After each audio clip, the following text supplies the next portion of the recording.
Hello नमस्कार दोस्तों। बाबा केदार की जय हो।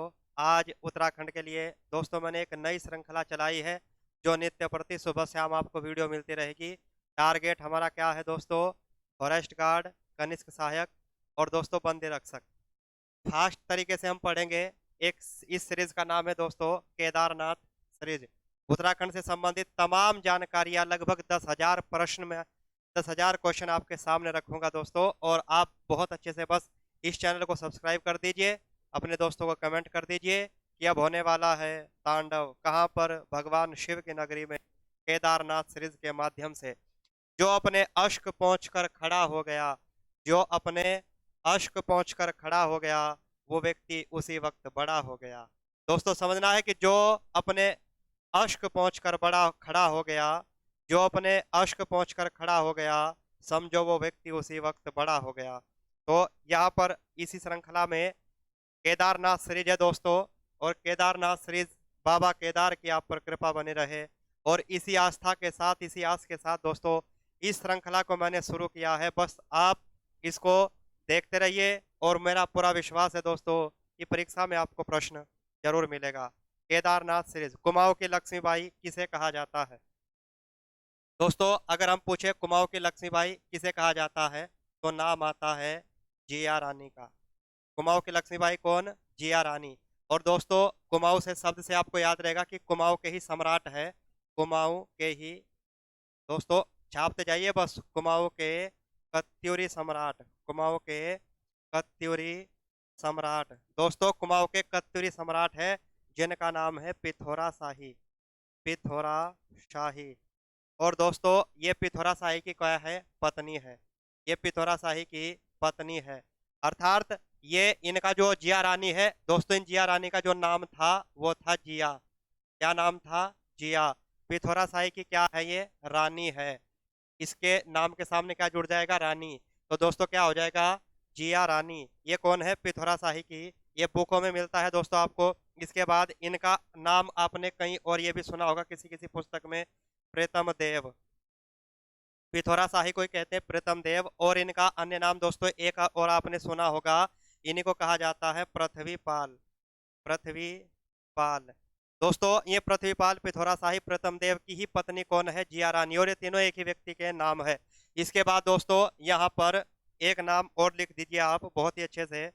यहाँ पर जिया रानी के अन्य नाम, जिया रानी के अन्य नाम। जल्दी जल्दी बस कॉपी उठाइए और पेन उठाइए, और इसको चैनल को सब्सक्राइब कर दीजिए दोस्तों। अपने सभी दोस्तों को शेयर कर दीजिए और बता दीजिए बाबा केदार की नगरी में केदारनाथ सीरीज का हो चुका है आगाज। बहुत जल्दी सुपर फास्ट तरीके से सुबह शाम रिवीजन करने वाले हैं दोस्तों। अन्य नाम क्या है इनका? जल्दी जल्दी बस आप भी छाप दीजिए। प्योला। क्या है दोस्तों? इनको प्योला भी कहते हैं। और कहीं पर आपको इस प्रकार से नाम भी लिखा मिलेगा। और दोस्तों कहीं पर इनका नाम मिलेगा आपको पिंगला। इनका जिया रानी के दोस्तों ये अन्य नाम है, पियोला, पयोला या पिंगला। उसी प्रकार से दोस्तों एक बहुत अच्छी सी जानकारी, और ये जैसे हमारे यहाँ उत्तराखंड में कथाएं हैं, लोक कथाओं के अनुसार जिया रानी इनकी माता जी है। आपने सुना होगा धामदेव ब्रह्मदेव। धामदेव ब्रह्मदेव की क्या है? ये माता जी है। ब्रह्मदेव की क्या है? ये माता जी। कौन? जिया रानी। कुमाऊं की लक्ष्मीबाई कहा जाता है, इतिहास में नाम पड़ा है इसलिए। दोस्तों फिर यहाँ पर लोक कथाओं के अनुसार सुविख्यात, ये बहुत ही कथाकार बहुत अच्छे प्रसिद्ध है दोस्तों, मालू शाही। मालू शाही की क्या है? ये दादी है। कौन? जिया रानी। दोस्तों इनसे संबंधित ये सारी जानकारी आप अपनी कॉपी में उतारेंगे और बहुत अच्छे से आप इसको लिखते जाएंगे। अगला प्रश्न ये रहा आपकी स्क्रीन पर, उत्तराखंड के प्रथम महिला सैन्य अधिकारी कौन है दोस्तों? परीक्षा वाणी में आपको मिलेगा ता बेस्ट। उत्तराखंड की प्रथम महिला सैन्य अधिकारी है। के बाद उत्तराखंड राज्य का राज्य गीत क्या है? उत्तराखंड राज्य का राज्य गीत के लेखक कौन है? तो छाप दीजिए दोस्तों, कौन है? हेमंत बिष्ट। कौन है? हेमंत बिष्ट। कौन है हेमंत बिष्ट? उत्तराखंड राज्य का जो राज्य के गीत है दोस्तों, यह राज्य गीत है। और दोस्तों एक चीज और आपको बहुत अच्छे से इसको स्वीकार करना है, यहाँ पर ये जो राज्य गीत है, इस राज्य गीत के लेखक कौन है? हेमंत बिष्ट। और गीत क्या है दोस्तों? गीत के शब्द क्या है? उत्तराखंड, उत्तराखंड देवभूमि, उत्तराखंड देवभूमि मातृभूमि शत शत वंदन। क्या है दोस्तों? शत शत वंदन। सत सत वंदन उत्तराखंड। दोस्तों एक बार इसको सभी बच्चे इसको एक बार जरूर लाइक शेयर और कमेंट कर दीजिए। दोस्तों इसको जल्दी जल्दी से लाइक शेयर और कमेंट कर दीजिए। क्या है ये? उत्तराखंड राज्य का गीत के लेखक कौन है? हेमंत बिष्ट। और गीत क्या है? उत्तराखंड देवभूमि मातृभूमि शत शत वंदन। उत्तराखंड देवभूमि मातृभूमि शत शत वंदन। और दोस्तों इसको कब स्वीकार किया गया? कब सरकार ने घोषित किया? फरवरी 2016 में। फरवरी 2016 में क्या किया? इसको हमने अपना राज्य गीत घोषित किया। लेखक कौन? हेमंत बिष्ट। कब? गीत के बोल क्या है दोस्तों? उत्तराखंड देवभूमि मातृभूमि शत शत वंदन। अगला यहाँ पर देखिए, उत्तराखंड सरकार ने फुटबॉल का राज्य खेल कब घोषित किया? दोस्तों ये मुझे पता है कुछ यहाँ से आपको अगर पूछे उत्तराखंड उत्तराखंड राज्य का उत्तराखंड राज्य का राज्य खेल उत्तराखंड राज्य का राज्य खेल क्या है? फुटबॉल। फुटबॉल। यहाँ पर इसकी मैं अद्भुत ट्रिक बता देता हूँ। बस आप यहाँ पर फुटबॉल दोस्तों इसको इस प्रकार से लिख देते हैं। इसको इस प्रकार से लिख देते हैं। आपको पता हमारा राज्य 2000 के बाद बना है, 2000 में बना है, 9 नवंबर 2000 को। तो यहाँ पर जितनी भी स्कीम आएगी सारी 2000 के बाद ही आएगी। तो दोस्तों यहाँ पर जब इसको देखेंगे आप फुटबॉल, फुटबॉल में जो बाद में दिख रहे हैं ना दोस्तों, एल डबल एल दिख रहे हैं, बस इसको आपको एक मानना है। और 2000 के बाद कब से? 2011 से। अद्भुत ट्रिक है दोस्तों, भूल नहीं पाएंगे आप, मेरा वायदा है आपसे। तभी मैं कहता हूँ डूब जाइए कि छू सके आसमां, मेहनत खूब कर, कामयाबी मिलती है किरदार में डूबकर। दोस्तों इस प्रकार से हमें डूबना है। फुटबॉल, बस आपको इस प्रकार से फुटबॉल लिखिए और फुटबॉल में बाद में 2 एल आते हैं, इनको एल न समझ करके एक एक समझना है। 11 हो गया। तो 2011 में क्या होगा दोस्तों? उत्तराखंड का राज्य खेल घोषित होगा, फुटबॉल होगा। अगला देखते हैं बहुत ही अच्छे से। एक और ट्रिक मैं आपको बता देता हूँ, आज के बाद भूलना बिल्कुल मना है। बाबा केदारनाथ आप पर कृपा बनाएंगे। केदारनाथ सीरीज को बहुत ही अच्छे से गायत्री मंत्र के समान समझ करके मेहनत करते जाइए। राज्य वाद्य यंत्र ढोल कब घोषित किया गया? यहाँ से अगर आपसे पूछे उत्तराखंड राज्य, उत्तराखंड स्टेट का, उत्तराखंड राज्य का यहाँ पर राज्य वाद्य यंत्र क्या है? तो राज्य वाद्य यंत्र क्या है दोस्तों? ढोल। और यहाँ से बस इस प्रकार से समझना है कि जब ढोल बनाते हैं ना तो दोस्तों इस प्रकार का बनता है ढोल, इस प्रकार का हो जाता है। इस प्रकार से बनाते, एक तरफ से इधर से बजता है, दूसरी तरफ से इधर से बजता है। तो आपको क्या समझना है? ढोल इस प्रकार का होता है। और दोस्तों इसको ढोल को इस प्रकार के आपको क्या समझना है? ये 5 है। और 5 है तो दोस्तों ये 2015 में घोषित होगा। बस हो गया दोस्तों, बहुत ही आसान ट्रिक है, बहुत ही आसान ट्रिक के साथ ये आपको अध्ययन करेंगे। 2015 में क्या होगा उत्तराखंड राज्य का? जिसके याद है बच्चे उसके लिए तो कोई दिक्कत ही वाली बात नहीं है, लेकिन जिसको ये याद नहीं हो रहा था उसके लिए मैंने ट्रिक निकाली है। क्योंकि यहाँ पर उत्तराखंड में एक जड़ी बूटी मैंने क्लास भी चलाई है दोस्तों, जड़ी बूटी क्लास, जड़ी बूटी क्लास हिंदी। और हिंदी आप उसको पढ़िए दोस्तों। उत्तराखंड पुलिस में ऐसे कई बच्चे हैं जो 20 में से 20 नंबर लेके आए दोस्तों। बहुत जल्दी जब रिजल्ट आएगा वो आपके सामने उपस्थित होंगे। देखिए राज्य तितली को कब घोषित किया गया? राज्य तितली को दोस्तों कब घोषित किया गया? राज्य तितली। और दोस्तों सबसे पहले उत्तराखंड राज्य की राज्य तितली कौन है? इसका नाम क्या है दोस्तों? Common peacock. कॉमन पीकॉक नाम इसका। कब घोषित किया गया दोस्तों? यहाँ पर तितली, तितली लिख रहे हैं ना दोस्तों। बस इससे भी एक ट्रिक आपको याद रखना कि जो तितली में ल है ना, बस इसको आपको 6 मान लेना है। ल को क्या मान लेना है? 6। और बस जब 6 हो जाएगा तो दोस्तों क्या हो जाएगा? 2016। यहाँ पर जब क्या मान लेना है आपको? इसको 6 मान लेना है। और बस समझ जाना है कि 2016 में इसको राज्य तितली घोषित किया गया है। तो दोस्तों मुझे लग रहा है कि बहुत ही अच्छे तरीके से आपको ये समझ आ रही होगी। यहाँ पर एक बार और आप भी इसको बता दीजिए, यहाँ पर जल्दी जल्दी कमेंट कर दीजिए दोस्तों। अगर आपसे पूछा जाए यहाँ पर फुटबॉल को कब राज्य खेल घोषित किया गया दोस्तों? 2011 में। अब आप भूलेंगे नहीं दोस्तों। उसी प्रकार से ढोल को वाद्य यंत्र, राज्य वाद्य यंत्र कब घोषित किया गया? 2015 में। और तितली को, और किसको दोस्तों? तितली को राज्य तितली कब घोषित किया गया? कॉमन पीकॉक को 2016 में। बहुत अच्छा। अगला प्रश्न ये रहा, ब्रह्म कमल का महाभारत में नाम बताइए, क्या होगा दोस्तों? ब्रह्म कमल का महाभारत में नाम क्या है दोस्तों? जल्दी जल्दी आप भी टाइप करते जाइए। ब्रह्म कमल का महाभारत में नाम क्या है? बहुत जल्दी जल्दी आप भी टाइप करते जाइए दोस्तों। महाभारत का ब्रह्म कमल में नाम क्या है? सौगंधित पुष्प। सौगंधित पुष्प। और दोस्तों इसका आप जल्दी जल्दी वानस्पतिक नाम भी बता दीजिए। वानस्पतिक नाम भी बता दीजिए दोस्तों इसका। वानस्पतिक नाम क्या होगा इसका? यहाँ पर बहुत ही आसान ट्रिक के साथ, चूंकि मैं आपको रिवीजन करा रहा हूँ, और जो बच्चे भूलते हैं आज के बाद भूलना मना है। आज को बाबा केदारनाथ की आपके ऊपर कृपा बनी रहे। आपको समझना है, ब्रह्म कमल है, पुष्प क्या देता है? सुगंध देता है। तो सुगंध देता है, तो सुगंध से आपको याद कर लेना है सौ सूर्या। सौ सूर्या, सौ स से सुगंध, स से सौ सूर्या। अब वे लेटा क्या है? ये ब्रह्म कमल का वैज्ञानिक नाम है दोस्तों। यह ब्रह्म कमल का, ये क्या है? ब्रह्म कमल उत्तराखंड का राज्य पुष्प है दोस्तों। उत्तराखंड का राज्य पुष्प है दोस्तों ब्रह्म कमल। तो दोस्तों यहाँ पर इस महाभारत में इसको क्या कहा गया है? सौगंधित पुष्प कहा गया है। सौ सूर्या बेलेटा इसका वानस्पतिक नाम है। यहाँ पर प्रथम विधानसभा भवन परिसर कहाँ पर है? प्रथम विधानसभा भवन परिसर कहाँ है दोस्तों? देहरादून में। प्रथम विधानसभा भवन परिसर कहाँ पर है? देहरादून में। और द्वितीय, अगर आपसे पूछा जाए दोस्तों, द्वितीय सेकंड विधानसभा भवन परिसर कहाँ पर है? गैरसैंण में दोस्तों। कहाँ पर?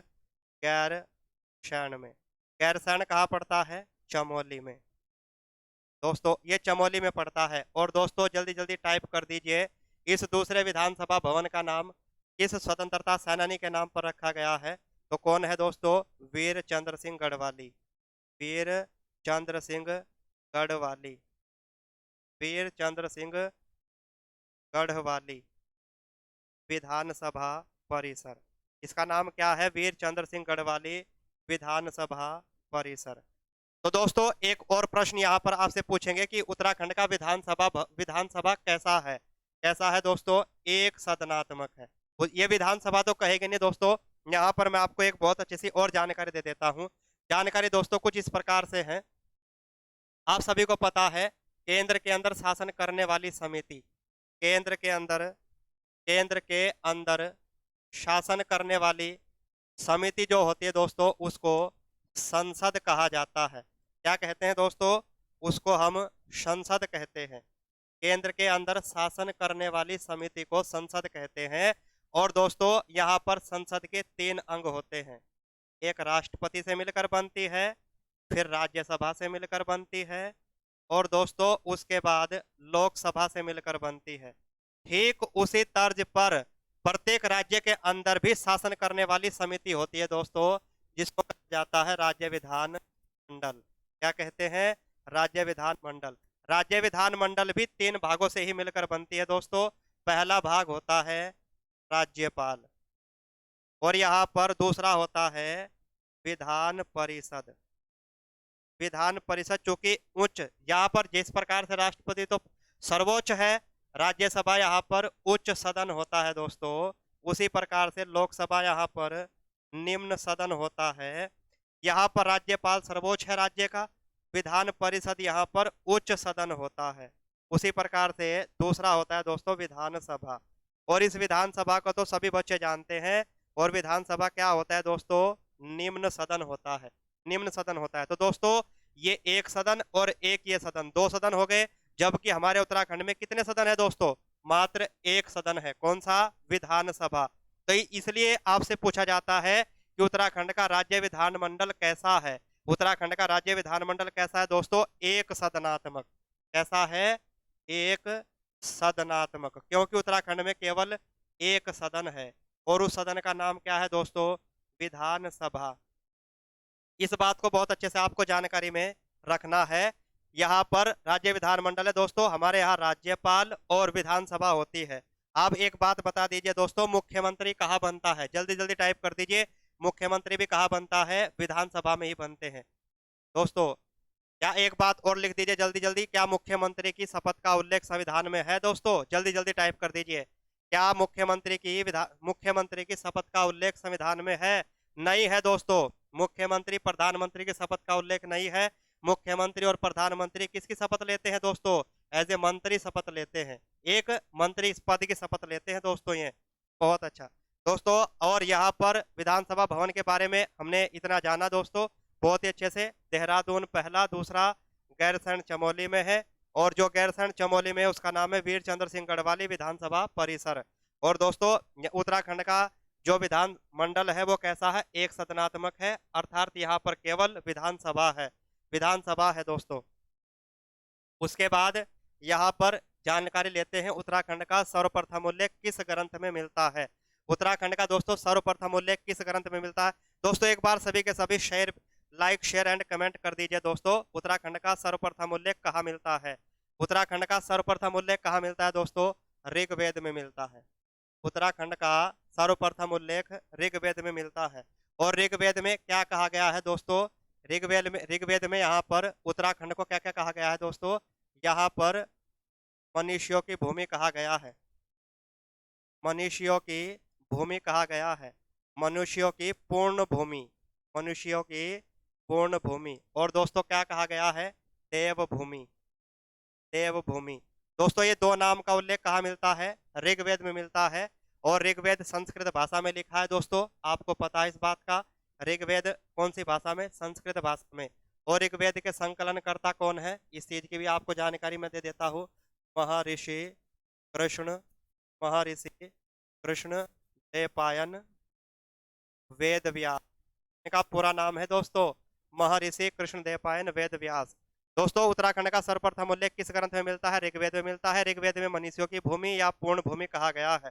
दोस्तों मैं और भी आपको जानकारी बहुत अच्छे से देना चाहता हूँ। जानकारी दोस्तों ये है कि यहाँ पर अगर आपसे पूछा जाए उत्तराखंड को बौद्ध साहित्य में क्या कहा गया है?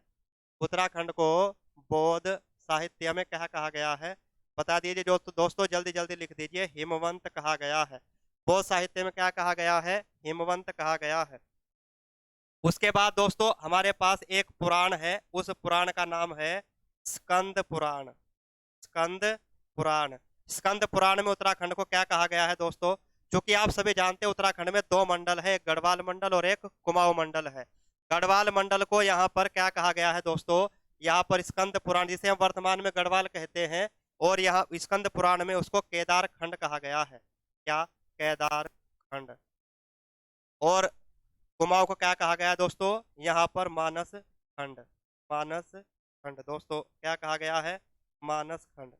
उसी प्रकार से आपको जानना है बौद्ध साहित्य में क्या कहते हैं? हिमवंत कहते हैं। स्कंद पुराण में केदार खंड और मानस खंड कहते हैं। ऋग्वेद में मनुष्यों की भूमि या पूर्ण देव भूमि भी कहते हैं, मनुष्यों की पूर्ण भूमि भी कहते हैं। दोस्तों यहाँ पर एक चीज और आपको जानकारी रखनी है।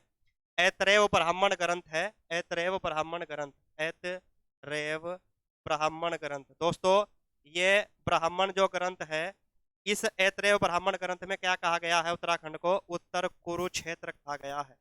उत्तर कुरुक्षेत्र कहा गया है। दोस्तों किसको कहा गया है उत्तर कुरुक्षेत्र? उत्तर कुरुक्षेत्र उत्तराखंड को कहा गया है। कहां पर कहा गया है?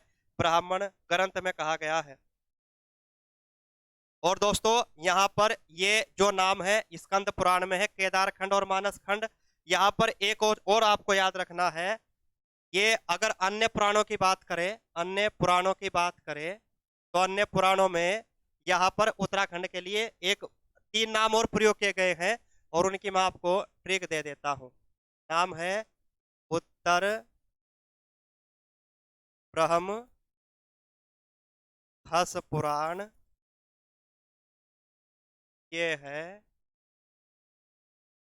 उत्तराखंड के नाम। दोस्तों ये ट्रिक है, बस आपको समझना है। आपको 3-4 बार बोल देना है, बस 3-4 बार क्या बोल देना है? उत्तर ब्रह्म खस पुराण, उत्तर ब्रह्म खस पुराण, उत्तर ब्रह्म खस पुराण, उत्तर ब्रह्म खस पुराण। ये है उत्तराखंड के नाम। उत्तर ब्रह्म खस पुराण, ये है उत्तराखंड के नाम। तो यहाँ पर अन्य पुराणों में दोस्तों क्या नाम दिया है? उत्तरखंड। क्या कहा गया है? उत्तरखंड। दूसरा क्या कहा गया है दोस्तों? ब्रह्मपुर। क्या कहा गया है? ब्रह्मपुर। और दोस्तों तीसरा कहा गया है खस देश। क्या कहा गया है? खस देश। ये अन्य पुराणों में भी उत्तराखंड के आपको नाम देखने को मिलते हैं। बहुत ही अच्छे से दोस्तों इनको आपको नोट कर लेना है। ट्रिक के साथ मैं आपको पढ़ाने का प्रयास कर रहा हूं। और ये रिवीजन बैच है दोस्तों, रिवीजन बैच। बस इसको आपको 4-5 बार देखते रहना, देखते रहना, देखते रहना, आपको याद हो जाएगा। उत्तर ब्रह्म खस पुराण, ये है उत्तराखंड के नाम। कहाँ पर है दोस्तों? पुराण का अर्थ यहाँ पर पुराणों में है। लेकिन साथ ही साथ आपको एक बात और समझनी है। स्कंद पुराण में केदारखंड और मानस खंड कहा गया है। केदारखंड दोस्तों किसको कहा गया है? गढ़वाल को कहा गया है, गढ़वाल क्षेत्र को कहा गया है। और मानस खंड दोस्तों किसको कहा गया है? कुमाऊं क्षेत्र को कहा गया है, कुमाऊं क्षेत्र को कहा गया। इसी कुमाऊं में कत्यूरी वंश है और कत्यूरी वंश सम्राट पिथौरा शाही की पत्नी का नाम है जिया रानी। दोस्तों इस चीज का तो आपको दोस्तों बहुत अच्छे से पता ही है। और दोस्तों इसके बाद हम यहाँ पर आगे अगला प्रश्न देखते हैं। बस इसको एक बार शेयर भी करते जाइए दोस्तों आप। यहाँ पर गढ़वाल क्षेत्र को वैदिक काल में हेमवंत कहा गया है, इसको भी आप नोट कर लीजिए। गढ़वाल जो क्षेत्र है उसको उत्तराखंड में हेमवंत कहा गया और महाभारत में उसको उत्तर कुरुक्षेत्र कहा है, इसको गढ़वाल क्षेत्र को। इसके बाद दोस्तों उत्तराखंड का प्रथम राज्यपाल कौन है? उत्तराखंड के प्रथम राज्यपाल कौन है दोस्तों? आपको सबको पता है, सुरजीत सिंह बरनाला। कौन है दोस्तों? सुरजीत सिंह बरनाला। आप देख पा रहे होंगे दोस्तों, ये मैंने आपके सामने बहुत ही अच्छे से यहाँ पर ट्रिक लिखी है। ये मैंने क्या लिखा है दोस्तों? यहाँ पर ट्रिक लिखी है और इस ट्रिक को आप बहुत अच्छे से पढ़ दीजिए दोस्तों। क्या है? सुध B L Margaret Aziz Krishna Baby Gurmit best, Gurmit best. Doha से टाइप में आपको याद रखना ना कि सुर सुध B L Margaret Aziz Krishna Baby Gurmit best. ये कौन है? उत्तराखंड के सभी राज्यपाल हैं। पहला यहाँ पर सुरजीत सिंह बरनाला, सुरजीत सिंह बरनाला, यह है उत्तराखंड के प्रथम राज्यपाल बरनाला। दोस्तों बस ट्रिक के माध्यम से आप लिख दीजिए सुरजीत सिंह बरनाला। दोस्तों ये कौन है? सुदर्शन अग्रवाल, सुदर्शन अग्रवाल। ये उत्तराखंड के दोस्तों दूसरे राज्यपाल है, महामहिम राज्यपाल है। दोस्तों यहाँ पर BL, इनका नाम BL से क्या बनेगा? मैं इधर लिख दे रहा हूं दोस्तों, BL जोशी, BL जोशी। और दोस्तों ये कौन है? Margaret Alva. कौन है दोस्तों? यहाँ पर मार्गरेट आल्वा। ये उत्तराखंड के राज्यपाल के क्रमबद्ध के आधार पर मैंने ट्रिक बनाई है दोस्तों। और यहाँ पर इस प्रकार से आपको याद रखना है। अजीज से दोस्तों नाम सुनते ही आपको पता चल गया होगा, डॉक्टर अजीज कुरैशी, डॉक्टर अजीज कुरैशी ये महामहिम राष्ट्रपति राज्यपाल बने हैं। और इनको तो आप सभी जानते हैं, कृष्णकांत पॉल। कौन है दोस्तों? कृष्णकांत पॉल। और इनको बारे में आप ये भी जानते होंगे, कई बार आपने सुना होगा के पॉल। के पॉल कौन है? कृष्णकांत पॉल। और ये कौन है? बेबी रानी मौर्य, बेबी रानी मौर्य। दोस्तों बेबी रानी मौर्य कौन है? उत्तराखंड की राज्यपाल। और वर्तमान में कौन है? ये कौन है दोस्तों? यहाँ पर गुरमीत सिंह जी है। कौन? गुरमीत सिंह जी, लेफ्टिनेंट गुरमीत सिंह जी। और ये वर्तमान में है तो दोस्तों बेस्ट है। बस ये बेस्ट क्या है? हमने पूरा करने के लिए मार्गरेट बेस्ट, ये हमने ट्रिक बनाई थी दोस्तों, बस ताकि हमारे याद रुचिकर बनाने के लिए। क्या है? सुर सुद BL Margaret Aziz Krishna baby Gurmeet best. कितना अच्छे से याद हो जाएगा, कर लीजिए दोस्तों याद बस। अब तो दोस्तों यहाँ पर आज हम इतना ही रखते हैं। देखिए विधानसभा सीटों की संख्या भी, इसको भी हम याद कर लेते हैं। विधानसभा सीटों की संख्या एक बार मैं आपको देखना चाहता हूँ, जल्दी जल्दी बस कमेंट कर दीजिए दोस्तों एक बार, विधानसभा सीटों की संख्या कितनी है? विधानसभा सीटों की संख्या दोस्तों कितनी है? एक बार हम देख लेते हैं। बिल्कुल सभी बच्चे अच्छे से उत्तर दे रहे हैं, ये तो आप सभी को पता है दोस्तों। 70+1 थी हमारे यहाँ विधानसभा सीटों की संख्या। दोस्तों ये जो एक पद है ये क्या होता है? ये एक पद हुआ करता था, मैं आपको बोला हुआ करता था। सभी बताने वाला हूं आज आपको कब खत्म किया गया, किस संशोधन के द्वारा किया गया। यहाँ पर एक ये होता था दोस्तों, इसको आपको कहीं मिलेगा एंग्लो इंडियन, एंग्लो क्या मिलेगा दोस्तों? एंग्लो इंडियन कहीं पर। ये एंग्लो इंडियन क्या है दोस्तों? ये एंग्लो मतलब अंग्रेज अर्थात ब्रिटिश, ये क्या था? ब्रिटिश। और इंडियन मतलब भारतीय, दोस्तों ये हुआ करता था जिसका संबंध ब्रिटेन से भी हो और भारत से भी हो। दादा दादी नाना नानी कुछ भारत से हो, या कोई ऐसी प्रकार से संबंध दादा दादी नाना नानी कोई संबंध भारत से हो। तो दोस्तों इस प्रकार के व्यक्ति को भारत उत्तराखंड की विधानसभा में एक पद दिया गया था। इस पद को दोस्तों जल्दी जल्दी टाइप कर दीजिए, कौन मनोनीत करते थे? मनोनीत किनके द्वारा मनोनीत होता था? राज्यपाल के द्वारा। ठीक उसी प्रकार से दोस्तों यहाँ पर एक चीज और भी आपको समझनी है, मैं थोड़ा सा बता देता हूं आपको। यहाँ पर जो भारत की संसद है, उस भारत की संसद में लोकसभा में ये दो व्यक्ति नियुक्त, ये दो सांसद कहे या दो सदस्य कहे, नियुक्त किए जाते थे दोस्तों। ये नियुक्त किए जाते थे, इनके द्वारा नियुक्त किए जाते थे, भारत के राष्ट्रपति के द्वारा नियुक्त किए जाते थे दोस्तों। तो यहाँ पर अब क्या हुआ दोस्तों, यहाँ पर एक संविधान संशोधन किया गया दोस्तों। कौन सा संविधान संशोधन किया गया? 126 संविधान संशोधन किया गया है दोस्तों।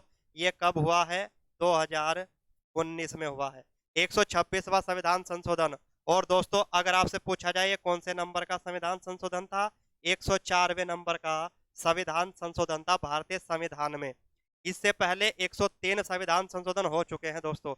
ये 104वें नंबर का संविधान संशोधन है। और कौन सा संविधान संशोधन है? 126वां। कब हुआ? 2019 में दोस्तों। इसके द्वारा क्या किया गया? इसके द्वारा ये जो हमारी विधानसभा है और राज्यसभा लोकसभा, उसमें SC ST के जो आरक्षण है उसको 10 साल बढ़ाया गया है। और साथ ही साथ भारतीय संविधान की जो भारत का संसद है उसकी लोकसभा से जो यहाँ पर दोस्तों अभी हम देख रहे थे, ये दो व्यक्ति एंग्लो इंडियन या एंग्लो इंडियन राष्ट्रपति के द्वारा नियुक्त होते थे, इनको समाप्त कर दिया गया है। और उत्तराखंड में जो एक व्यक्ति, एक सदस्य या एक विधायक जो यहाँ पर MLA एंग्लो इंडियन नियुक्त किए जाते थे, उनके पद को समाप्त कर दिया है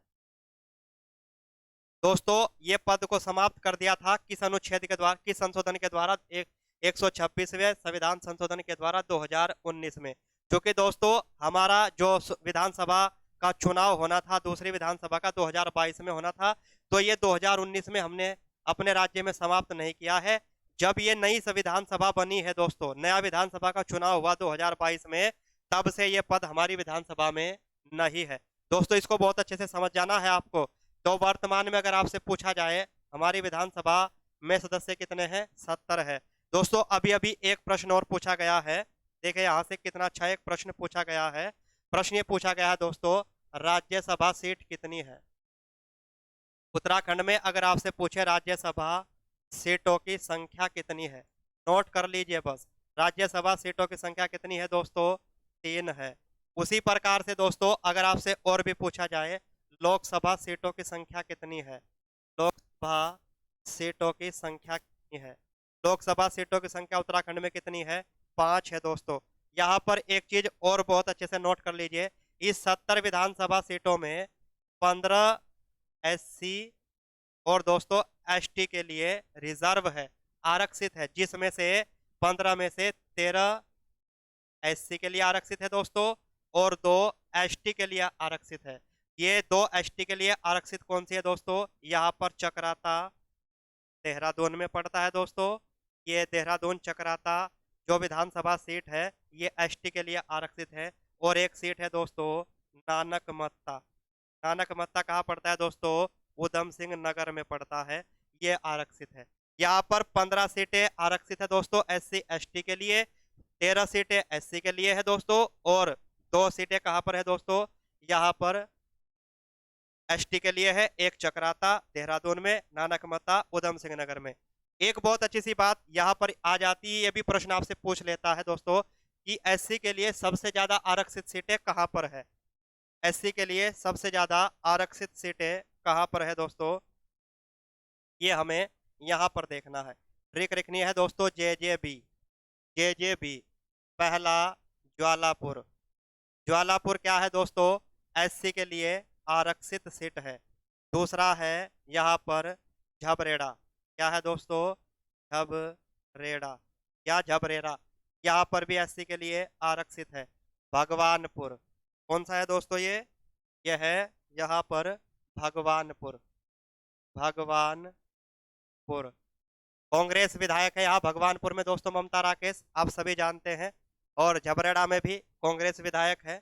और दोस्तों यहाँ पर इस प्रकार से ये संसद है दोस्तों। ये सब आज का इतना ज्ञान आपके लिए बहुत अच्छा हो सकता है। तो दोस्तों मुझे आप कमेंट करके बताइएगा इस वीडियो को देख करके, इस लेक्चर को देख करके, इस प्रकार की रोज श्रृंखला आपके लिए शुरू की जाए, और समय भी बताइए दोस्तों। और दोस्तों ये मुझे बिल्कुल दीजिएगा ज्ञान इस बात का, बाबा केदारनाथ के नगरी में, बाबा केदारनाथ के चरणों में ये सीरीज आपको कैसी लग रही है, और इस सीरीज को और कितने अच्छे तरीके से बेहतर बनाया जा सकता है, वो सभी आप मुझे कमेंट करिएगा दोस्तों।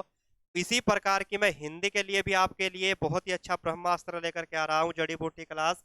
दोस्तों हिंदी में बहुत सारे बच्चों के अभी तक, तो जब रिजल्ट आएगा जब पता चलेगा दोस्तों, 20 में से 20 बहुत बच्चे बता रहे हैं कि यहाँ पर आया है। तो बच्चे पेपर कोई इतना भारी नहीं था, बस आप बहुत अच्छे तरीके से पढ़ते जाइए। मिलते हैं दोस्तों अगली कक्षा में, आपका कमेंट का मैं इंतजार करूंगा। तब तक के लिए जय बाबा केदारनाथ की।